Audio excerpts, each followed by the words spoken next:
Konnor Griffin is the Pirates' first round Wow. pick in 2024. Wow. So Okay. no more comments, guys. No more comments. Run it, DiNardo. But yeah, Konnor Griffin selected. Oh, I didn't. He, I had him as the top high school bat.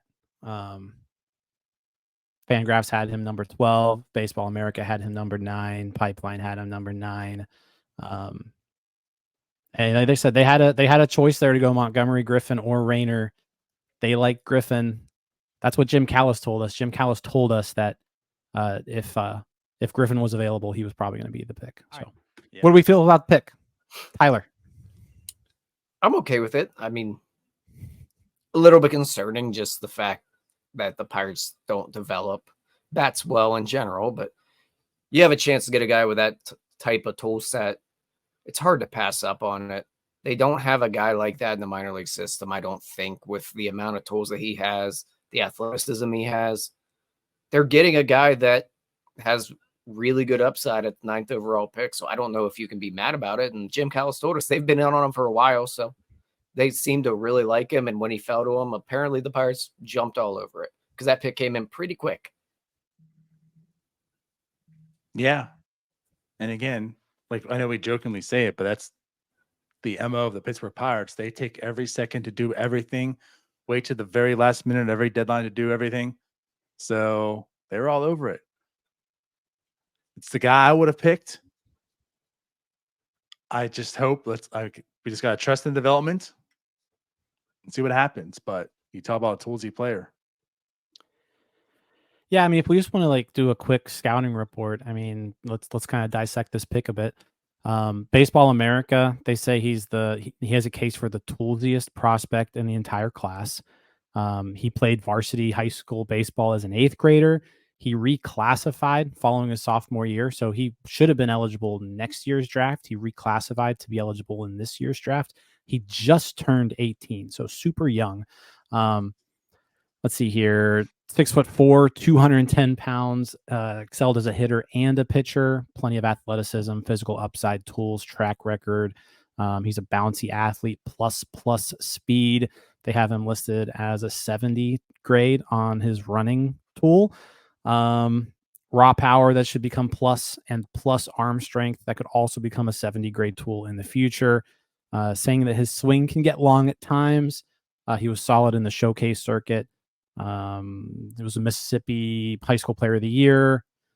Played football, played basketball. Stole 85 bases this year as a senior in high school. It's kind of crazy. Where his hit tool falls is the biggest question and will determine whether he becomes a superstar with consistent all-star upside or a player who struggles to actualize his enviable tools. Scouts praise his swing improvements in the spring. He has the tools and athleticism to stick at shortstop, but could ultimately be too big and fit better in center field, where he has plus defensive upside. So he's committed to LSU also. But yeah, I like this pick because we have Anthony Murphy on a lot, and the one thing that he talks about is if the hit tool fails on a lot of these picks, right? Like Henry Davis, Termar Johnson, where they don't play a position well, right? So if they can't hit, there's a problem. With Griffin, the athleticism is there and the defense and the speed is all there, that even if he doesn't reach his ceiling as a hitter, he's still going to be a pretty good player. And you can plug him in as shortstop or center field, 2 premium positions. Yeah, like you said, Tyler, the Pirates don't have a guy like this in their system. They don't.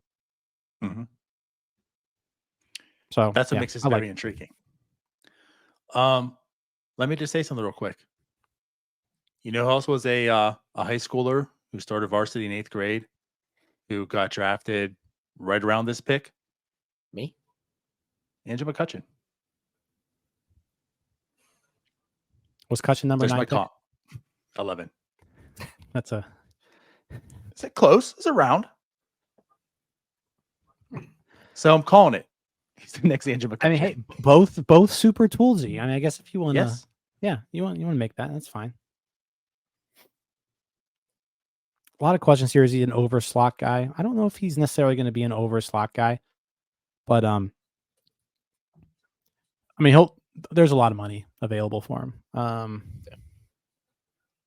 I don't know if he's necessarily overslot. He could be a little overslot just because he's a high school guy.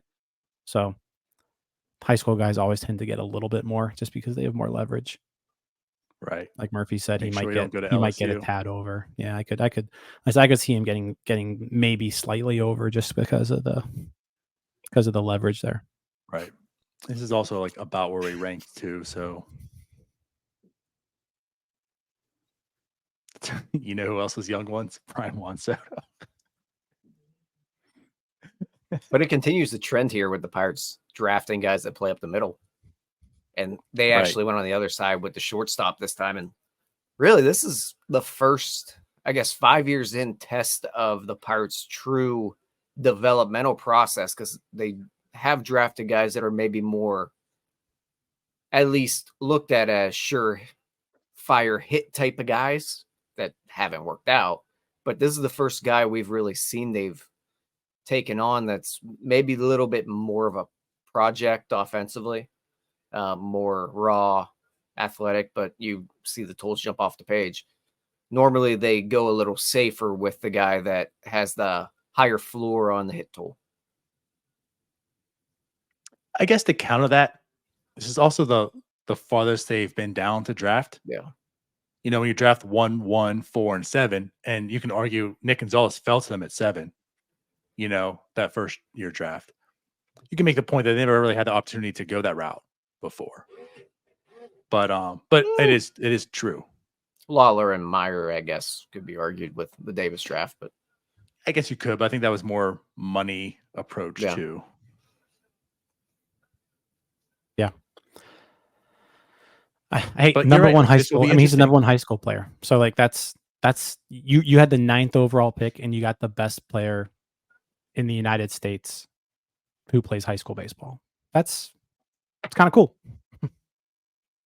Sorry, Coach Johnson. All right, so he's not coming back on the show.